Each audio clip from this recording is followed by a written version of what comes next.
do, dun, dun, dun, dun, dun, dun. Did we lose our other intro again? I don't like it. And what I say goes. Hi, everybody. Nice to see you. My name's Dean. I like the new disclaimer. intro? Yeah. I don't know if I do. I do like funny. it, but it cuts off too quick, and I'm a bit of a sucker for audio and stuff like that. Anyway, welcome. My name is Dean. Nice to see you. That is my friend Lachlan Cross. We just had a Donnybrook off the air. For everybody that's ever been on radio or been in media, I don't consider what we just went through anything abnormal. It was a fight. We were fighting. I won. No. I'll prove it later, but it was a fight. We fought. But it was constructive. That's the thing. All I said was, I wasn't mad at you. All I said was, and this is a great start. Thank you for rehashing this. All I said was, no one cares about politics anymore. Right. And people are avoiding it. They're going out of their way to turn it off of their televisions. Totally. They're going out of their way to turn it off of their rate. And I understand why now, because it's so people just want to pick a side and just highlight how dumb the other side is. And they're both doing it. Look at this guy. He's an idiot. Look at this guy. He's an idiot. Look at this guy. He's an idiot. Dunking. It's all just dunking, and it's so pointless. It's not even Correct. like people get up in the mornings. Who am I going to dunk on Twitter? And they spend their whole day looking for something to prove a point about the side they don't agree with. I know. And I think we got to find a way to move on. Or exploit it for money. One of the two. Well, I mean, yeah. And I'm sorry. I like to pick. I'm trying to highlight the fact that you are obsessed with it. Nope. And that you said that you showed me one thing and you said, this is the biggest story of the week. And I went and I looked and it's not even on the first 4 pages of Google. Like no one cares about what you showed me. I'll prove it later. Yeah, no one cares. I'm going to force you to care about. Okay, you can put. We'll put it up. Let's bring the guest on because the guest agreed with me. We brought him on. No, said, the guest Dean, you're an idiot. He's in the green you talk room about politics smiling too much, right and now. I just met you. Ian from Sea Change. He's in the green room smiling right now. He's got the coolest microbrew brand, coolest beer brand in the country. Can we call you up? Ian? Bring him on. I'm not bringing him on yet. You got to agree because he's smiling in the green room. He's watching you. You got to agree not to make him take a side because he didn't take a side. No, like okay. Before we were on, move he was on. like, I'm not taking a side. We'll move on, just like you did at the beginning of the podcast. Ian, Sea Change Brewing, everybody. Hey guys. Okay. Can we even call you a microbrewery anymore? I mean, every time I go into the store, Ian, I see like every store, every bar. I'm in Alberta. You still refer to yourself as a microbrewery? Even though you're taking over Western Canada? Very often. That sort of question came up actually just 5 minutes ago in Slack. One of our guys who is in Calgary at the Crossroads Market said, what does it constitute to be a craft brewery or a microbrewery? Is there like a threshold to volume or things like this? And it's sort of an interesting question. I don't know if there's really a great answer for that. But yeah, I mean, we're lucky we have good distribution, and I think that's a byproduct of our hard work put into the products and the branding and the marketing and everything. But yeah, like in the grand scheme of things, we'll do 20,000 hec, which is 2 million liters a year, 2 million liters. But I mean, gosh, yeah, compared to the larger, the Molson and Labatt's of the world, I mean, that's nothing. Yeah, but I mean, you're talking a total different, ball game country, like 200 years of, sprawling across the country. Oh, absolutely. Lobbyists. And I mean, they're all set up. You guys are kind of a cool story, right? Sea Change Brewing. I don't know when you started it. Let's show everybody what you're all about first, because I don't want it to Lachlan's point, insult you and call you a microbrewery when you're not. You're a master brewer, right? I don't think that's an insult. I would wear that, would you? With pride. Yeah, being a microbrewer is great. Yeah, I'm fine with that. We're micro. Right. Is that what you call him, Micro? You call him a craft brewer? Well, what would you call him? Yeah. Well, the thing is, like, I think what's happened with the explosion of the craft beer market, what has it been, 10 years, Ian? Probably last 5-10 years. Yeah, when Yeah, you open, kind when of you start. well, we opened in 2017. Yeah, the last 10 years have been pretty transformative for craft beer. Mm-hmm. And there's some beers, Dean, in Alberta that are just synonymous with craft beers, with the microbrewery industry, and Sea Change is definitely one of them. Well, but this is the thing about you guys that I find so fascinating, and we found out about you last week because you are an official partner of Grease Fire, the TV show that Lachlan's working on, barbecue TV show with Mel Schmiller and Aaron from Meat.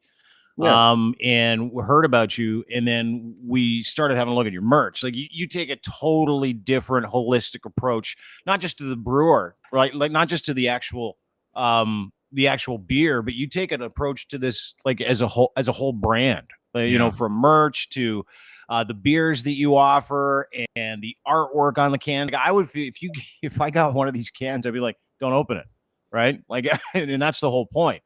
No, but, you want to open it. Trust me. Yeah. So what is this? Was this like an impetus? I want to know the story of your business. I'm fascinated with people that have gone out and made it work. What is the story of Sea Change? Was it the artwork that got you hooked? Were you a brewer?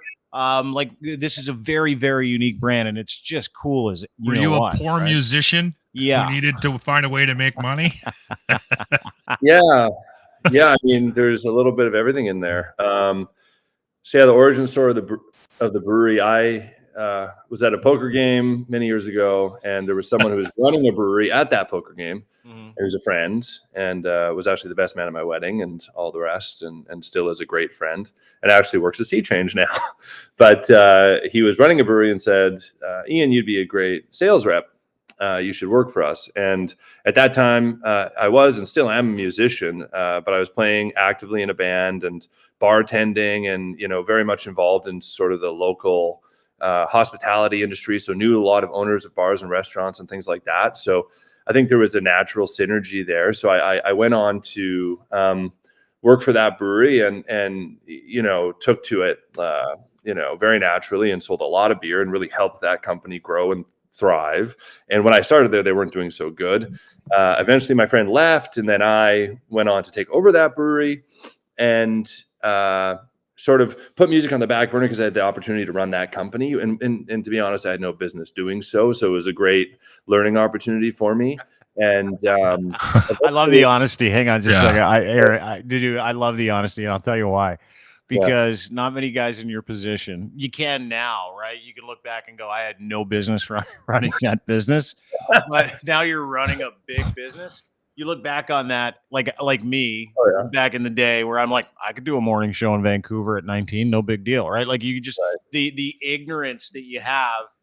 Did you ever get caught with your pants down where you're like, yeah, I'm the boss, and you're like, I hope no one finds out I have no idea what I'm doing? Did you ever get to that point?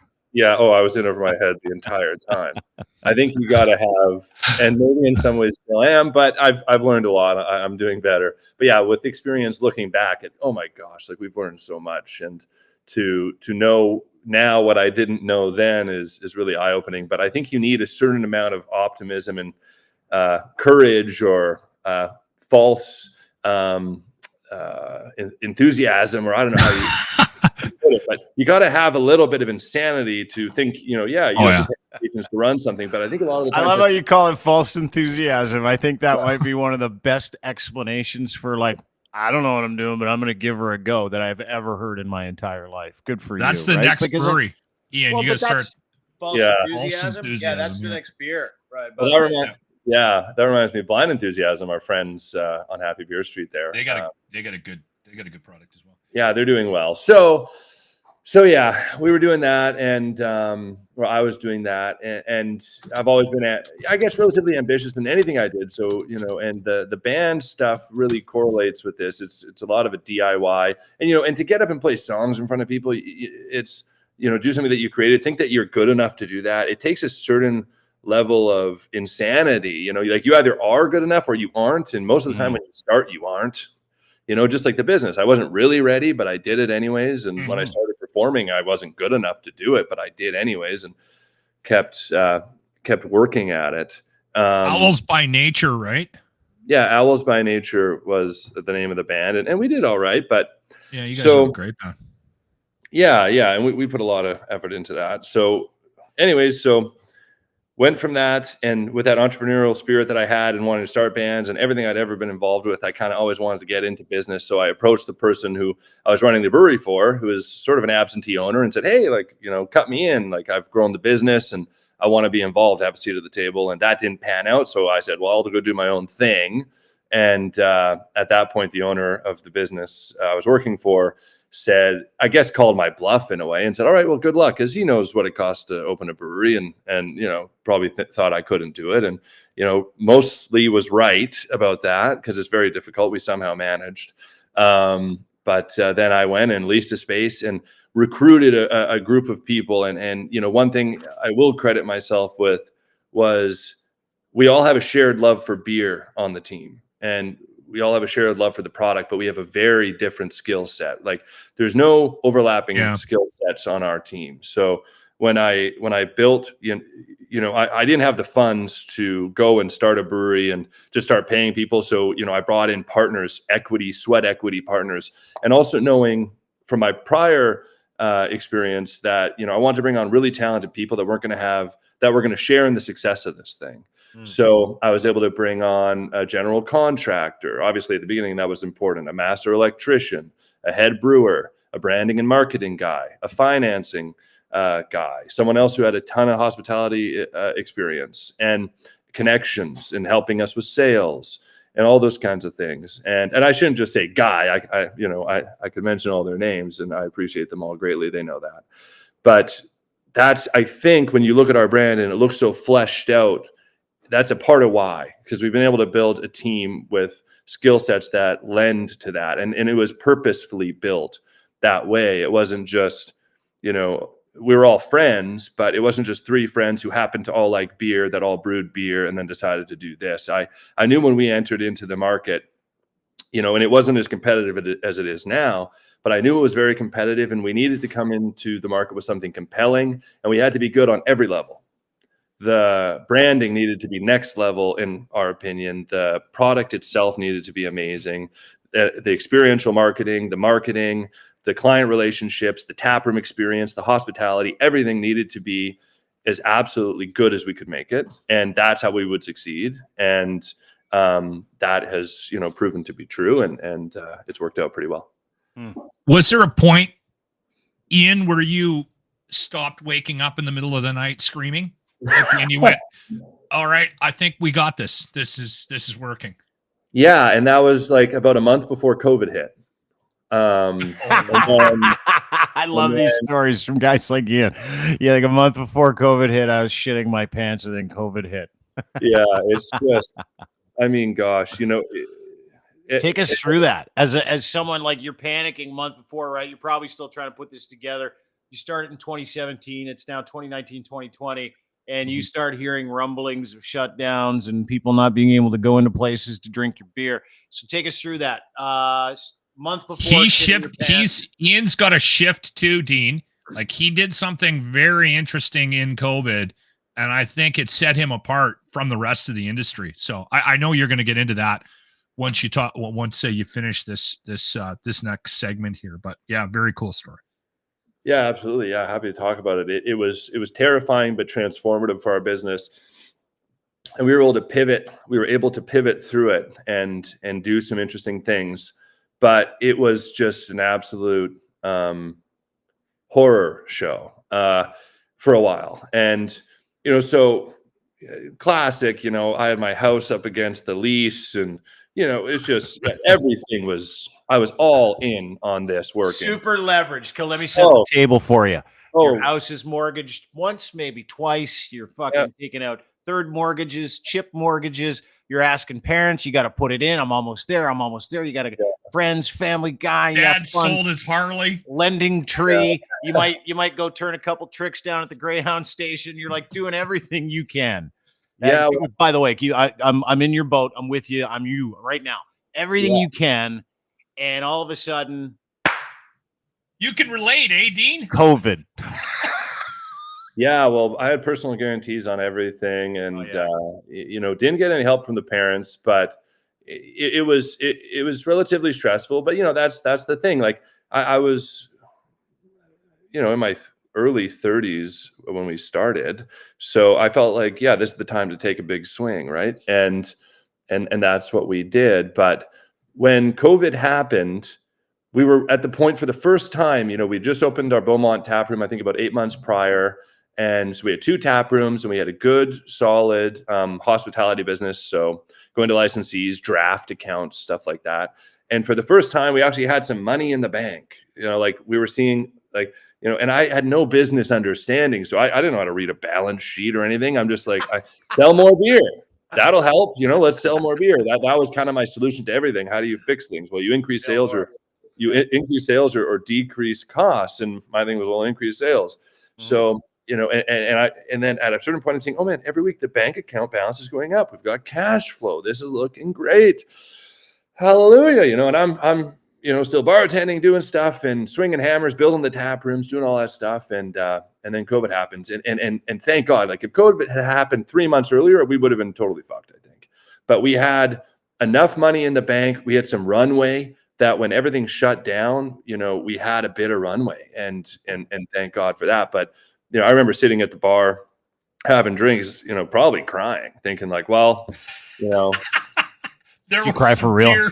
Did you cry for real? Yeah. Yeah, I did. And it was just like, I thought it was going to be all over. Yeah. But luckily, so we had a meeting shortly after all this, and once they shut the tap rooms down, because we had no retail business. We weren't in liquor stores. We were in bars and restaurants and tap rooms. Literally everything we had went to zero. So our revenue went to nothing.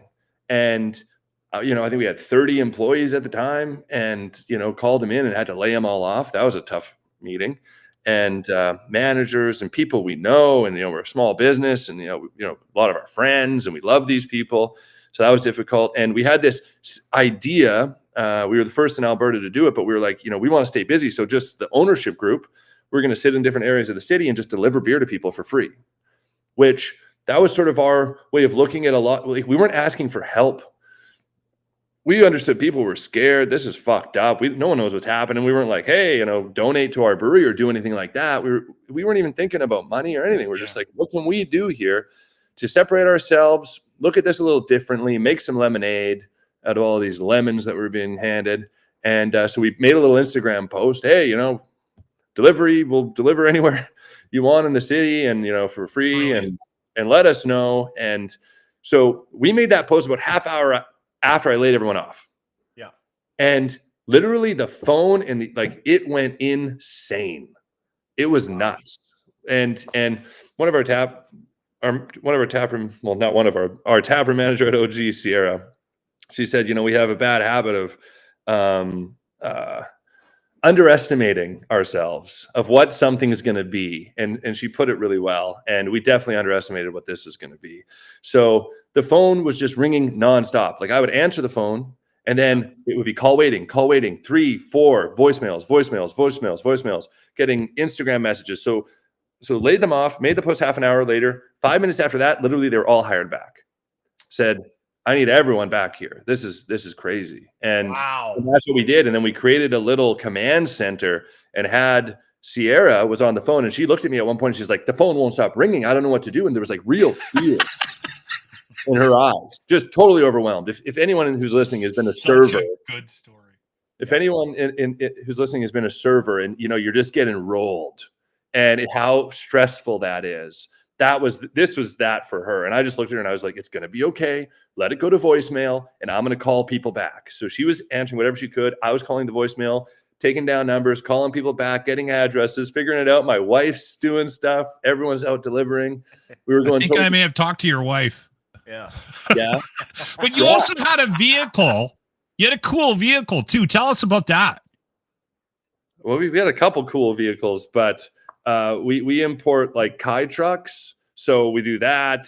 We had a 5-ton truck all deckled up, but I just want to carry this on. So we're doing it for no charge, no nothing. And we're selling out of beer and making more beer, but I'm realizing the bank account is going down. Mm-hmm. So on one hand, oh my gosh, we're getting all this great support. And I think it was an amazing marketing effort, and it changed the complexion of our business because people now knew who we were. Yeah. And, at least more people knew who we were. And the word really spread. And I think that experience, I think, stayed with them, that we went and brought them beer, like a 4-pack. There was no minimum. A 4-pack, flats, whatever you want. We'll do it. Like a little over a 4-pack to Mill Woods or to the north side, made no sense. No sense. But it helped. People liked it. So we're busy as hell. Everyone's working, and the bank account is going like this. So I'm realizing, man, we're losing money on this because we're not charging for delivery. This is, but we're not going to start, hey, whatever. We're going down with the ship. Like, let's do this. And luckily, right when these tap rooms have to open, we closed our tap rooms a couple of weeks earlier because it was just so messed up. We're like, I don't know, we're closing this. We don't know. We don't want to put anyone in danger. This is when no one knew what this thing was. Yeah. Yeah. So we were being extra cautious, but when it came to opening, they said you can open. I was open that day because we had to save the company. There was no other way. So, but it was literally when the reopening happened, I was sitting there, I'm like looking at our burn rate, thinking we got a week and we're done. I got to go raise more money. I don't know what I'm going to do. This is nuts.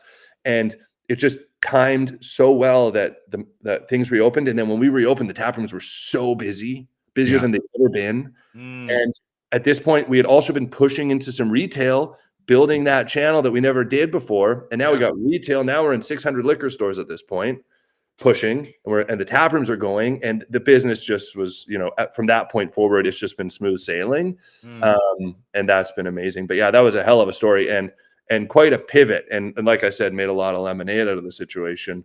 But, we just took that perspective of how do we help here? What can we do that's intriguing, that's interesting? And I think people really resonated with that.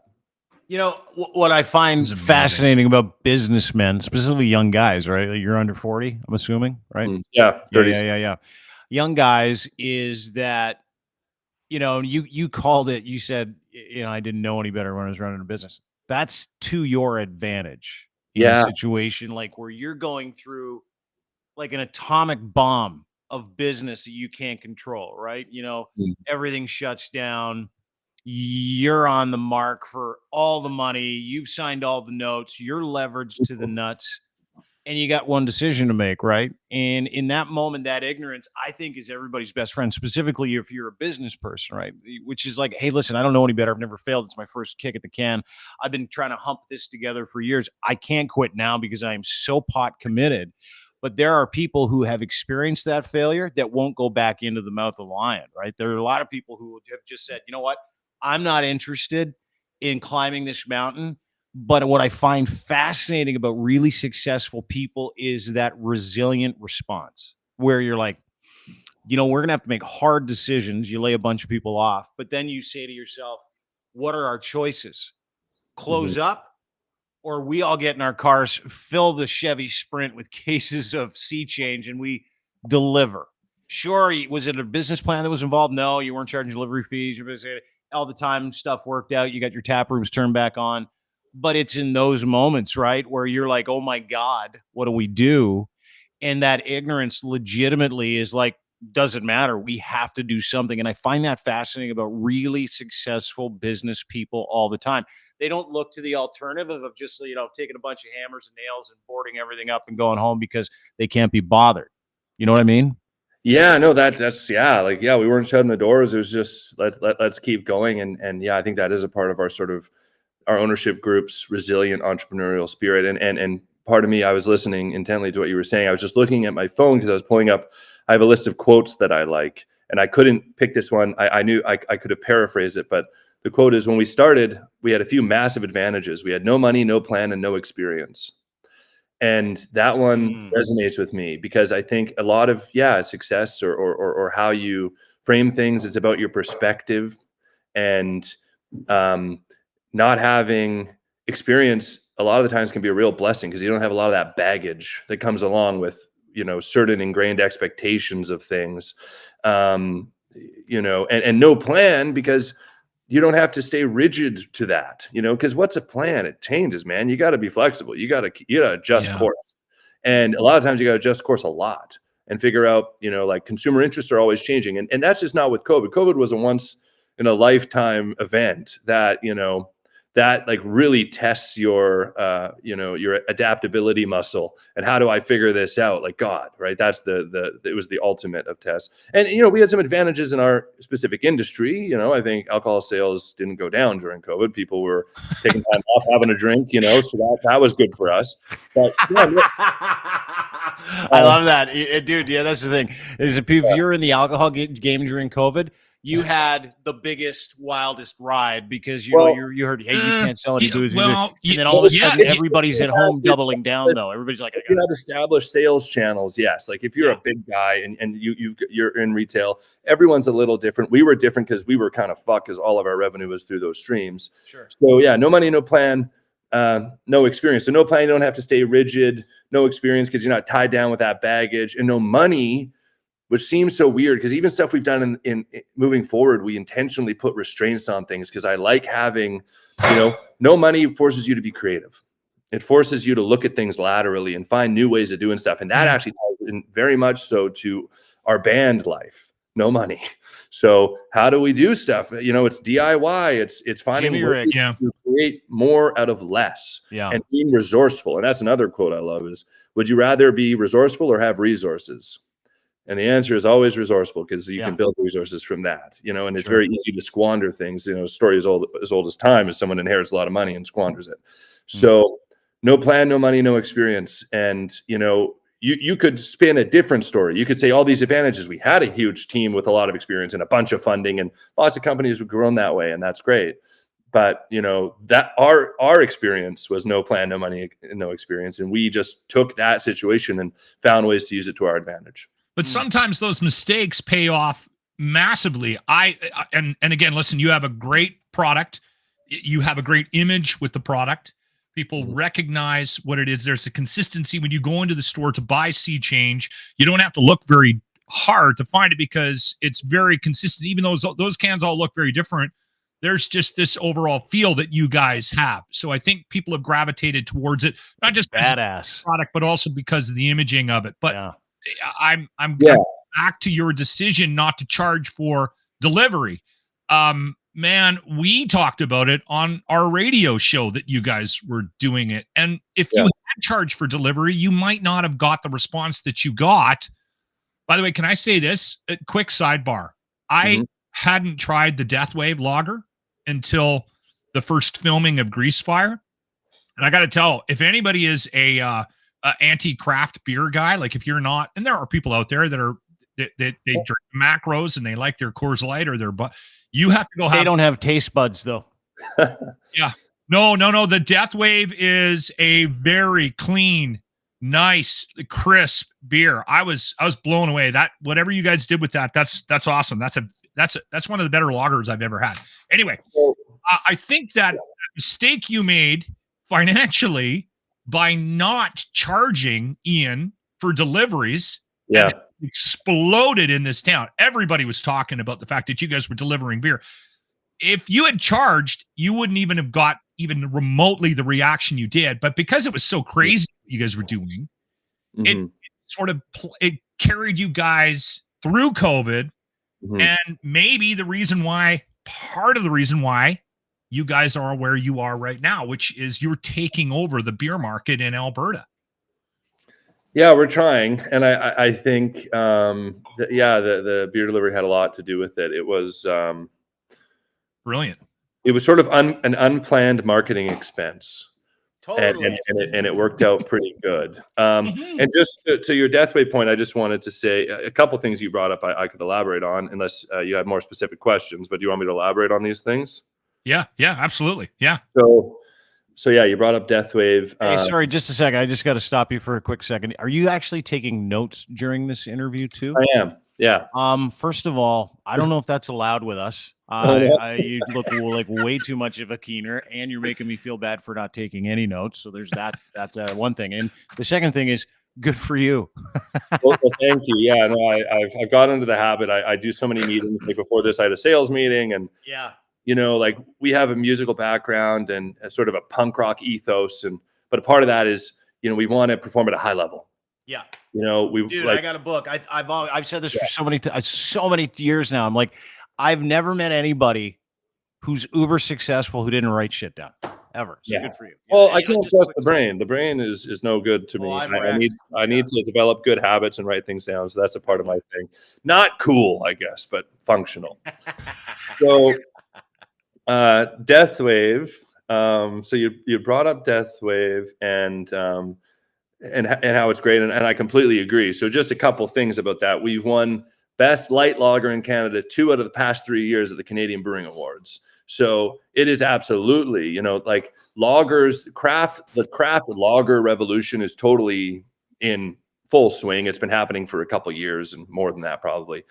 So there are a lot of good craft lagers, and lagers are a little different because there's less in the beer for off flavors or bad things to show up. Like there's less hiding, in a lager. So, the fact that we have a light lager that has nationally been recognized by, so good taste buds there, Lachlan. It is very good. It's nationally recognized.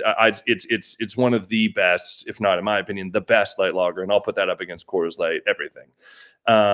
So yeah, like if you're into that kind of beer, it's a craft style. It's not looked down upon in our craft world. We're open to everything. We're all about taste and flavor and all the rest. And we're big tent. Really good. Not to bring any political stuff into this, but Lachlan will lose it. Just don't. Yeah, don't want Lachlan to go fucking crazy on us here. No. Oh, sorry. Can I swear? Did I swear there? Yeah, you can only swear 3 times a show. We have a swear jar. I'll make a note. I've sworn 1. I've got 2 more. Yeah, fuck. Seriously. Okay. Oh, there's 2. Right. So, and then Lachlan, you were just mentioning the cans and stuff and how there's a connecting thread, and that's this sort of aspect of the business we don't get a lot of opportunity to talk about, but I take a lot of pride in sort of how intentional we are with things. And this is sort of an aspect of where art and commerce are merging.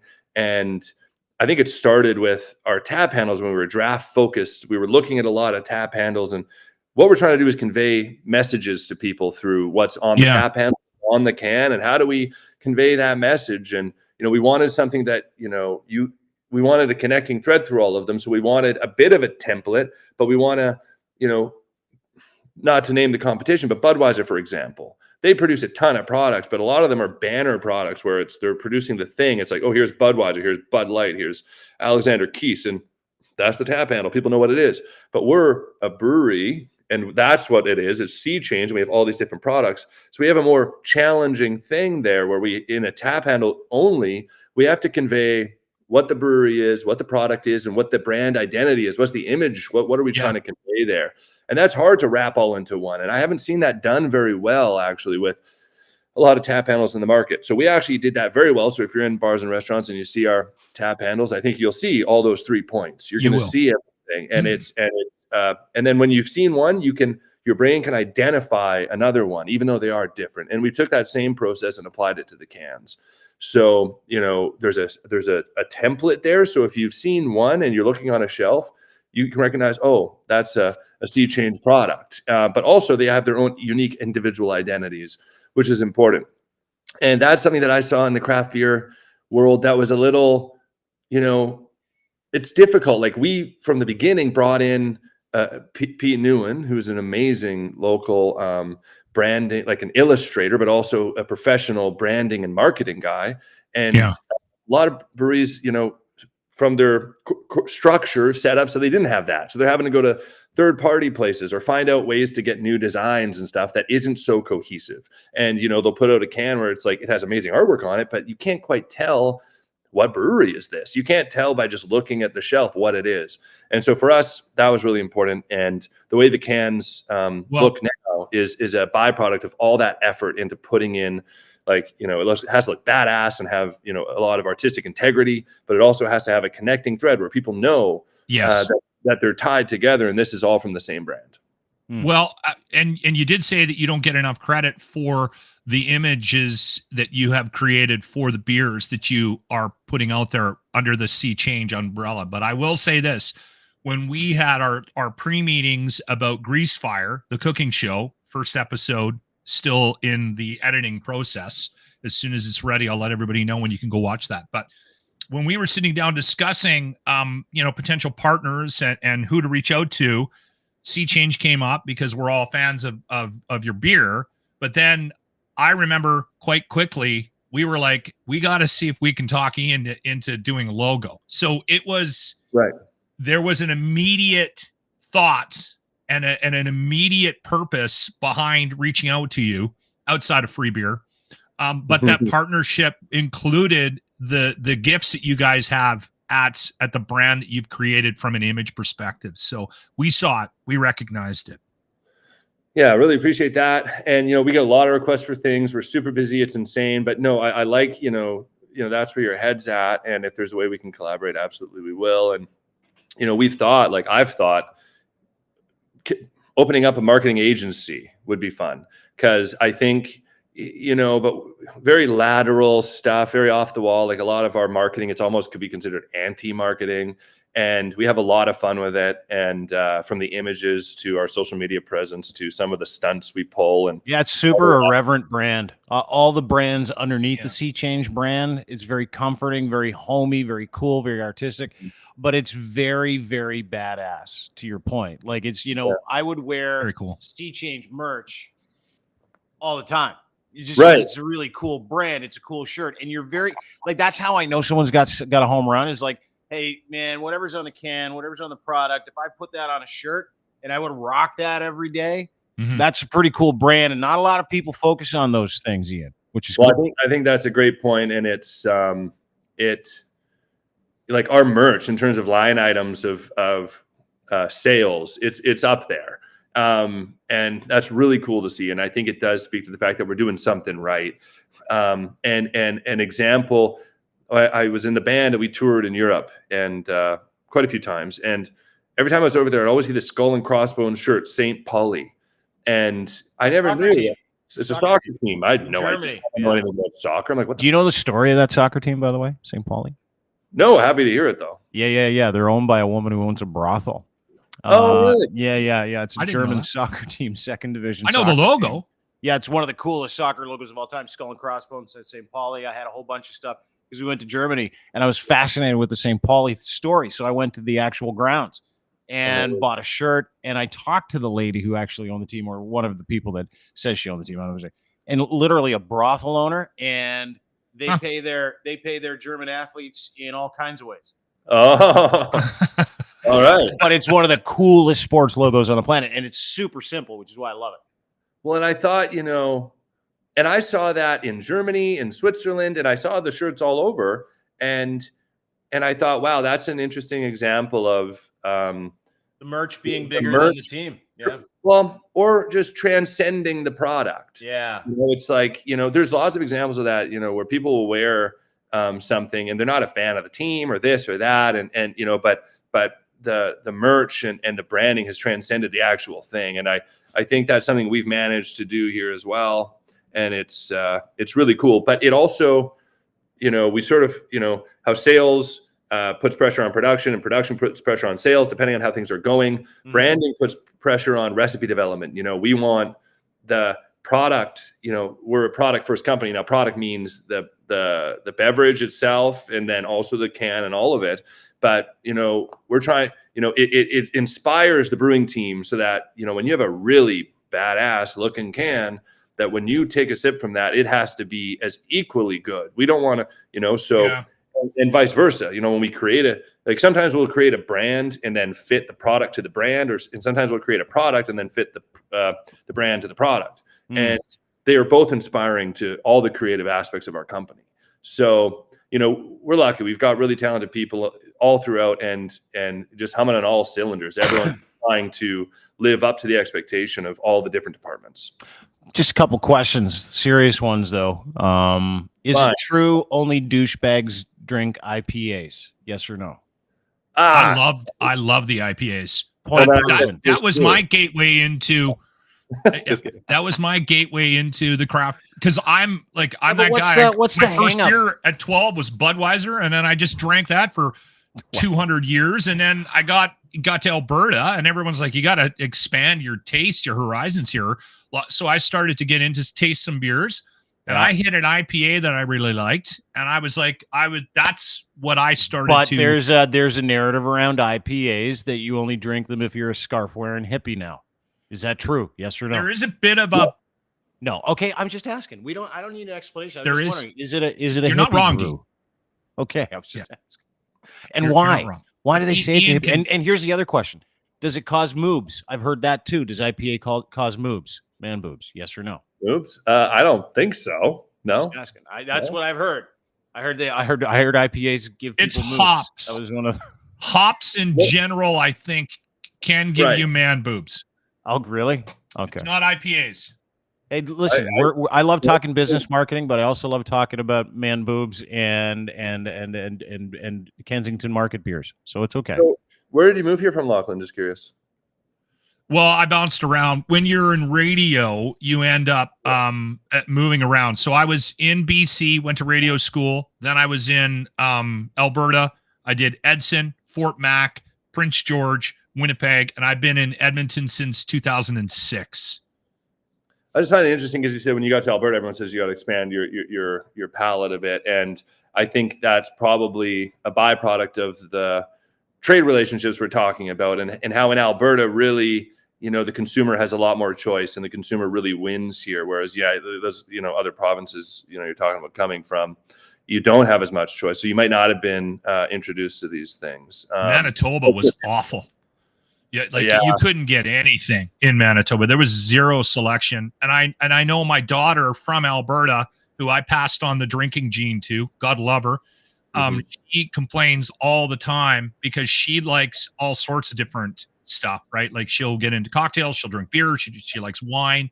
And she complains all the time about the lack of choice you have in Ontario. So they have a much tighter grip. I know the wine industry in BC is really strong. But I don't know, comparatively speaking, does BC have a similar craft brewery like culture in BC that we have in Alberta? Because it's huge in Alberta. Yeah, it's huge in Alberta. Like Alberta went, I think, from 24 breweries in 2016 to like 150. Yeah. So, but we had sort of this pent up demand because of some provincial rules that really weren't friendly to craft brewing. Whereas BC, I think, nurtured their scene a bit more. And I don't know all the intricacies of all of this, but I think BC was able to sort of develop a bit more of a craft beer scene because of some of the provincial regulations. So they had a bit of a head start on us. But, the best barley in the world, is coming from Alberta. We got access to a lot of these great local ingredients. So we've caught up, and I think, our scenes are probably equally as vibrant now, I would imagine. And I think, the Alberta breweries here are putting out, some of the best beer in the country. And I think that's evidenced too by the national awards and things like that. That's what it comes down to, right? It comes down to the ingredients. Still, barley, Edmonton, Alberta, the best barley in the world. Well, you got to know what you're doing with those ingredients. You can take a great cut of meat and fuck it up, but it's really hard to take a shitty cut of meat and make it great. So it's you got to start with great ingredients, and then you have to have a lot of craft and skill put into that. Hence, craft beer. No, totally. Like the foundation of it is great ingredients. Sorry to cut you off. Provincial rules, Ian, that sort of impede the business. Like when you go from Ontario to comparatively speaking to Alberta, and even BC, like if I go into a liquor store in Alberta and I try to buy a wine that I heard about, Blasted Church or something like that, I'll go to the liquor store and it'll be like $50. I'm like, I'm not buying that. I'm going to buy that Chilean wine for 12, right? Like it seems bizarre to me that it is so, I don't know if competitive is the right word, but that there is this idea that we can't let Alberta and what they're creating succeed in BC and vice versa. Is that something that you, as somebody who's probably going to become more influential in the business of being a brewer, is that something that you think you can play a part in changing? Just to open up those borders? Yeah, I mean, A little, yeah. So I sit on the Alberta Small Brewers Association Policy Committee. So these are things that we do focus on. Is how do we work with government, at the provincial level and federal and everything, to make the market for Alberta brewers a bit more accessible and better, and how do we help Alberta brewers? So there's lots of ways to do that. And one of them is, trying to remove some of these provincial barriers that we think are hampering growth, and not just Alberta brewers growth. I mean, just in general, and brewers in general. What I think we should have is reciprocal trade agreements. It's not, Makes sense. Not mind-blowing stuff, but hold it before you get to, no, it's not mind-blowing stuff, but if I want to say something, I'm going to forget this whole aspect of the conversation. Just write a note down. Okay. I should just open up my booklet. Sorry. No. That's good. Give it to me, dude. I just mocked you for writing things down. Mock me right back. I like it. I can take it. Are you telling me that you can't just ship products between provinces like beer? You can't just phone up the LCBO in Toronto. If you're selling 2 million hex of your own beer where you are, you can't just call them up and go, hey, this is kind of the biggest new thing in Western Canada. We're really successful. Do you want it? And they're like, yeah, go ahead, send it, and we'll give it a go. Like, is it like you can't cross state lines with alcohol? Is it that kind of shit, or is it just protectionist? What is it? Protectionist. Yeah, it's very protectionist. I mean, so the LCBO has intakes where they'll take submissions. I don't know how often, but there's like twice a year maybe or something like that. Don't quote me on it. But LCBO's the booze mob out here, by the way. Don't worry about it. Yeah, out in Ontario. Yeah. So, and they'll, in that submission, you basically put together a pitch deck, or at least we do, is, it's a really well presented stuff. Here's how awesome we're doing. Here's the growth numbers. Here's the rest. And, we'd love to try it out there. And, if you were doing 2 million hex, which is, huge, we're doing 20,000, but let's say it was 2 million. I mean, God, you're huge at that point. So you're probably not worried about any of this, but, you put all those numbers in and try to make a case, and they say no, and you move on, so that's generally how it goes. And it's very protectionist. It's stupid. I had no idea that was the case. I thought you could just go call someone up if you're making beer in like Saskatchewan, and then you could call somebody up in BC and go, hey, I got this beer. You want to try it? And they're like, sure, send us a couple cases, see how it goes. But there are rules in place from province to province. The jurisdictional liquor board, or whatever it is in each province, provincial liquor control board. It's weird. They're all different, and I'm not an expert on all the intricacies of all of this. We have a head of sales and people that work with this stuff. So if I don't ship out here, are you allowed to ship out here? Like if I ordered from you, would you be able to ship the beer out here? I don't believe so. I don't think that's like to the letter of the law. I could be wrong. So I can order cannabis from Alberta, but I can't order. You might be able to. Don't quote me on it. I'm not 100% sure on that. I should know, but I don't. You got to figure that out, because you've got this. You've got a some case people have found loopholes on that. Well, we should. I'm not. I'm with you. But the weight of everything, it's like shipping a flat is expensive. So for a guy like me, though, so I'm a non-drinker, right? But I love NA beer, and you've got this straight edge beer, which, if your branding is as good as your pints, and I've heard from everybody it is, I'm the kind of guy that would just order that all the time. But you're telling me I can't get it. No, that we can do. Non-alcoholic we can do. That poses some other issues, but there isn't as much provincial control over that. That's a non-alcoholic product. That's the Wild West. Yeah, so we can do that. You should be able to be. It's so stupid. It's so dumb. I get the protectionist measures, but like this should be a meritocracy. Alcohol should be a meritocracy. If it's a great product and you can sell it, you should be able to be allowed to grow your product across the country, right? Yeah, I think so. And I think the consumer wins in that scenario, and then it forces more competition and for products to get better. And I think that's overall a great thing. Good for the economy, maybe. Yeah, I think it's good for everything.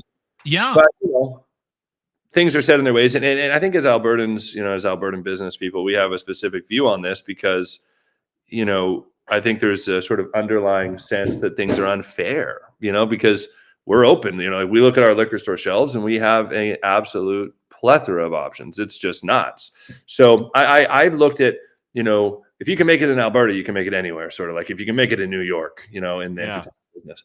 But in this business, we're just drowning in competition. It's nuts. So we want the provincial government to help us a little bit, but because we're in this unique position where we're the only open list province in the country. But and every other province, it's like there's different varying levels of difficulty, and some are easier than others. And but it'd be great if our relationship, not to get too into the weeds here, but if our relationship with each province was a mirror to each province. It was reciprocal. It was like, hey, scratch my back, I'll scratch yours. I think that would be the best.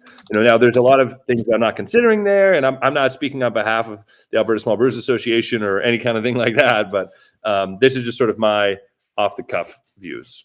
Okay. Well, it's common sense, Ian. Yeah. So, and what a great education. That these days. Yeah. Oh no, I'm just happy to learn. Like I'm learning about his business, but I'm also learning about how fucked up this country is when it comes to jurisdictional delivery. It's unbelievable. Now, bricks and mortar. Opening up a Calgary store, as I understand. Where can we find you in Edmonton, Calgary? Yeah, so we opened up in Crossroads Market, which is a farmer's market. Yeah, a big place down there. So we were lucky to get a booth there. So that was opened a couple months ago, I believe, and that's going great. And then, we've got, tons of bars and restaurants and liquor stores and stuff like that all throughout Alberta. And sorry, was that the question? Where else can we find you?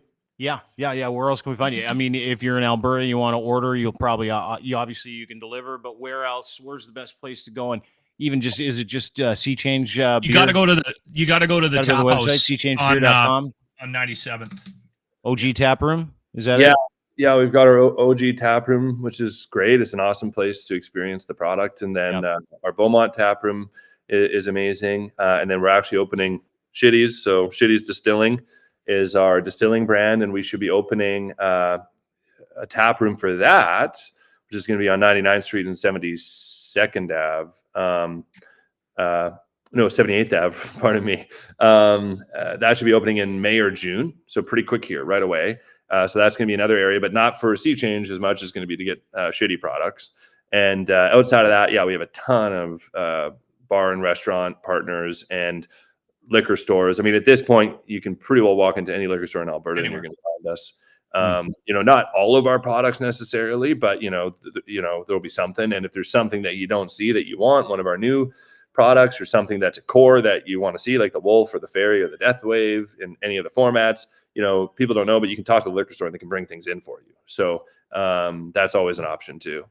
Yeah, Sea Change Beer. If you don't have it in your local liquor store, your local establishment, ask for it. SeaChangeBeer.com is where you can go and find everything Ian and his crew do. Great little merch store. Order some merch. I'm going to order some merch and some straight edge beer when I get off the podcast with you. Pleasure to meet you. Sea Change is the title sponsor for Grease Fire, Lachlan's barbecue show. Thank you for that, Ian. Episodes coming out very shortly. We're just in editing, as I understand it, correct? Yes. All right. We're in post. Yeah, looking forward to seeing that. That's awesome. Thanks for having me, guys. Hey, buddy, anytime. We may have consumed your product all the way through the cook. Just so good. You know. Yeah, they're a little different at the end of the actual television show. Congratulations. But thanks for doing this. And dude, thanks for explaining your business. Thanks for talking about resilience. Thanks for educating us. We'll talk to you soon. Yeah, it's always a pleasure. Thanks for your interest. Anytime. Talk to you soon. Here you go. Ian from Sea Change Brewing, seachangebeer.com. Nice guy, smart guy. That's a success story. I love that story. I love the story because it's one of those stories where you're like, you don't know any better, so you just got to succeed, right? You don't have any hang-ups. You just go for it. Anyway. It's interesting. So Grant from the locker room quit drinking. He had a kid and he quit drinking for a year. I think he was doing it more to see if he could prove it to himself. I don't think he sat down and said, I got a problem. I need, like, none of that. I think he just said, I think I'm going to try this. I'm a father now. Maybe I'll see if I can not drink. And so he drank straight edge. And he commented multiple times over the course of the year that, because he was trying different ones, and there were new ones coming out. Like there was a Heineken one there. They had a Guinness, like a 0.0. Yeah. And he tried that one. He's like, it's not too bad, but he raved about straight edge. And I know a couple of people that for whatever reason, they hit their heads and decided that they weren't going to drink anymore. And they also commented that straight edge was something that you had to try if you were, trying the non-alcoholic route. And again, I just don't. I like the taste of a good beer. Yeah. I just don't, and I don't like being drunk or affected. That's just how I am, right? So Well, yeah, that's why I'm I'm not straight edge. I will have a cocktail from time to time, but as a Saturday afternoon, Sunday afternoon, yeah, dude, it's perfect. And they make, like, back in the day when they make non-alcoholic beer, and my dad was trying to kick absolutely pointless. Well, that's Like, okay, because I would you're never weird. in a million years drink No a one's asking you non-alcoholic to. beer. Well, that's It because would our make, if somebody slipped one to me, I'd get angry. Yeah, I don't doubt it. Time for the locker room retro. No, today we're not doing a retro replay. What are we doing? Okay, well, I told you, I said that I was going to film that my first wrestling promo. Yeah. You're going to enjoy this. Okay, so this isn't a locker room retro replay of the day. You didn't mention that. It's still about the golf tournament. All right, go ahead. Okay, all right, here we go. All right, I'm Lachlan Cross. I will be hosting the Ardent Roof Systems Charity Golf Tournament Friday, July 5th, the Ranch Golf and Country Club. And it helps out a very worthy cause, the Stollery Child Life Program. Hit the webpage, ardentroofsystems.com, to sign yourself or a team up and get in on a very good tournament, probably the best one of the summer. Not probably, the best one of the summer. Speaking of hits, Locke, I hear the biggest rumor of them all, Monster Pro Wrestling is invading, and we're going to be running the dunk tank. We're going to be raising a ton of money for the kids. That's our gimmick. But Locke, I heard a little rumor, some cheating and stuff going on. Well, so, I might have to bring a couple of my guys, and if some cheating happens, somebody might have to grab you and put you in a headlock, Lock. And they might have to give you a little noogie on that bald head of yours, Lock. Oh, the glasses, Lock. Oh, the nose, Lock. The nose, the beard, Lock. Someone touch you. That's perfect. I cannot believe you let that guy touch you. I can't believe you let him touch you, number one. And why were you going like this? Like, explain this look to me. Why were you doing that? I am not. I don't get the wrestling stuff. One of my biggest nightmares. Why don't you go do that? I can't believe you let him touch you, dude. Because, like, anytime I've been with you and I've shaken your hand, you're one of those guys who puts his hand up. He's like, yeah, I'll shake your hand, but don't touch me. And that guy fucking gave you a noogie. He hugged you. I cannot believe you let that man. That's what you do. The wrestling. You do the promos. So and uncomfortable. So massive. Monster Pro Wrestling is a Crier Media client now, and they got a show tonight. The Alberta Avenue Community Center, $25 at the door. Go see them. I'm trying to support them, so I went and I look so awkward. I'm such a bad actor. Oh, awful actor. Oh, yeah. One of my worst nightmares. The Trailer Park Boys. There was a chance we were gonna interview the Trailer Park Boys. Great guys, and by the way. It was when I was back at the Bear, and the morning show. Something was going on with the morning show, and they weren't going to be able to do it. So they came to me and they said, "The guys want a Bubbles," and I don't know. I never watched the show. People will hate hearing that, but I never got into it. I'll give you listen, not watching the Trailer Park Boys at this stage. If you haven't seen it and you're like, I haven't watched it, and you're doing yourself a massive disservice. It is one of the best television shows of all time. Here's why I didn't watch it. I grew up with those people. Oh, you had PTSD. I don't need to watch a show about living in Yak. I lived there for 5 years. You lived in a trailer for a long time. Right? I got out. I escaped. When people ask me, you're the only guy I've ever met who's like, I couldn't watch Trailer Park Boys because I grew up in one. No, I grew up poor. I grew up with those people. All right. That were in and out of jail, that didn't have jobs, that so your story stole each other's cars. All that. I know the show. I could have written it. It was me. From 12 to 18. Okay. Did you grow up? That was my life. Did you grow up like that? I grew up around those people. People ask me about what's your greatest day of your life. And I've been married. I have 2 beautiful kids. And I will tell you, the day I drove away in my Toyota Tercel. Yeah. And I waved to my mom down the long gravel driveway, and I left Yak, BC. And I never Did your house have a hitch back. on it? Did your house have a hitch on it? I had a home, and I swear to God, Yeah. Peter, my stepfather, built this little shack on some land that he bought because he was working in the patch in Alberta. So he bought some land in the south end of BC, the Kootenays. So he put a little shack on it, but the shack wasn't big enough for the family once he met my mom, and it came with an instant couple of kids. So they met when I was like 10 or 11. We moved to Yak when I was 12. It was 1982.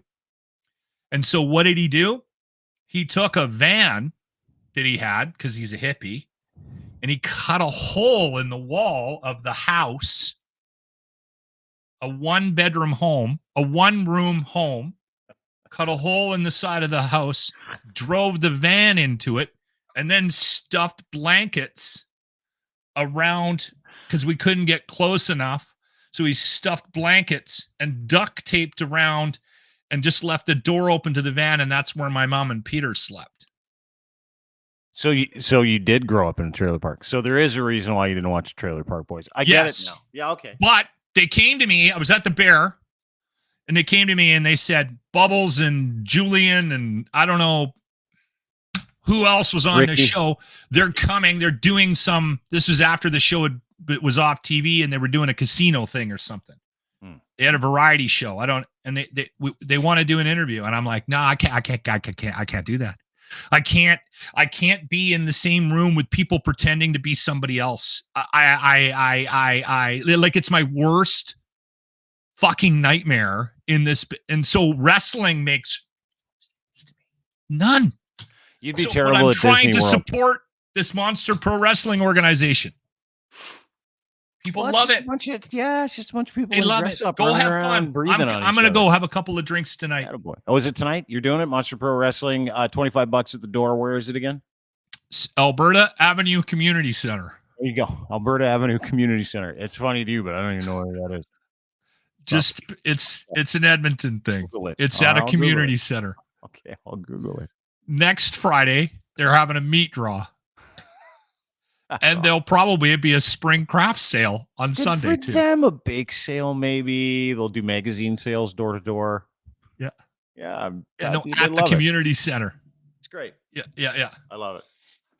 All right. Before we go, I just wanted to mention, did you know Alex Jones just endorsed Pierre Poilievre? This is what we were fighting about at the beginning of the show. And it wasn't really talk about it on Monday. We'll talk about it on Monday. We can talk about it. In a fun way. Don't get angry. No, listen. Here we go. Listen, Dean, you know I love you. And over the last, we've been doing this for 3 years now, okay? And now that I got shit canned, I'm very gracious that you've allowed me a place to land, and we're doing this daily. And this show is getting better. The more and more we do, but I'm trying to get you out of your silo. You're in a bit of I'm not in one. Dean, you are. You're in a silo where you think that everyone cares about this, and the whole country. You don't think anybody cares about Alex Jones endorsing Pierre Poilievre for Prime Minister of Canada? Hates this bullshit. They fucking hate it. Everyone hates it. I don't know, dude. I put that tweet out yesterday. It has like 1 million views. Twitter is not the real world. I'm going to go to wrestling tonight, and there's going to be 300-400 people at the Alberta Avenue Community Center. That is true. Yeah, they're not going to care about you. I bet you less than 10% of them are even on fucking Twitter. Not even my target audience. They might not even know who PP is. Oh, guaranteed they do. Not our target audience. Guaranteed they don't. I would be willing to bet. I'm going to do a little survey tonight. I'm going to go around and ask the participants of Monster Pro Wrestling tonight, from an audience perspective, how many of them know who PP is. Okay. I bet you it's 25%. Yeah, do that and bring me the audio back. We'll find out. Next week, can I tee up our guests for next week? Big week. Yeah, because you and I need to figure out where we're putting them all, too. That's the other thing. David Moskrop, one of my favorite people on the planet. Maybe my favorite journalist, David Moskrop. Dr. David Moskrop. I'm always a little bit leery about getting David on because he's so smart, and he makes me look so dumb. Well, he does that to people unnaturally. You just got to hang in there. Frank Graves, president of Ecos Research, has some new research on political polling. So you're going to have to hang in there for that one next week. What's his name? Kevin what? Frank Graves. Close. Oh, Frank? Yep. Graves. Yeah, Frank Graves, close. Not done there. Charlie Angus. I am breaking my rule of talking to politicians to speak to the recently retired NDP MP from Timmins, Ontario, Charlie Angus. Okay. Great guy. Not done there. Creek Pete. Viral sensation. Laughs through all of his news stories. He's going to join us next week as well. How do you spell creek? Creek. So his first name's Creek? Last name's Creek. First name's Pete. Got a little creative with his Twitter name. Creek Pete 2 on Twitter. Okay. All right. Great dude. I was going to say, dude. if his first name's Creek, then He he has fucking a connection to Southern BC and a hippie family as well. Well, he might actually reignite your love for politics. You might enjoy it because he laughs through all this stuff like everybody else should, like we all should be doing. So we're going to have a little chat with him next week. It's going to be a lot of fun. Big week next week. Come and join us. I want you to think about what I said here today. I don't even remember. You're in a silo, and that what you are experiencing and what you think is important and everyone's talking about. You don't know me. You don't know what I do all day. We meet here for an hour. I'm out all the time. I went out twice yesterday. 2 times. No silo. My Thanks, wife buddy. actually said to me this week, because I've been spending a lot of time at home and you and I are talking a lot. And I think it was after another hour-long conversation where I said, I'm going to go like 4 times. She was giggling every time I said, I'm going to go. And then we just kept going. And it's not you or me. It's both of us. We're both the problem. I got off the phone and she went, you know what? Tomorrow, you should go out. You should leave the house. Dude, you knew it was coming anytime, right? Like you knew it. And you probably want to tell her the same thing too. Anyway, I got to go. I got a meeting. Lachlan Cross. Great to see you. At Lachlan Cross on Twitter. See you on Monday. All right, buddy. I'll talk to you soon. That's it for us. Have a great day, everybody. Don't forget, everything we do can be found at Cryer Media. Have a wonderful day, friends. We'll see you Monday. Bye-bye.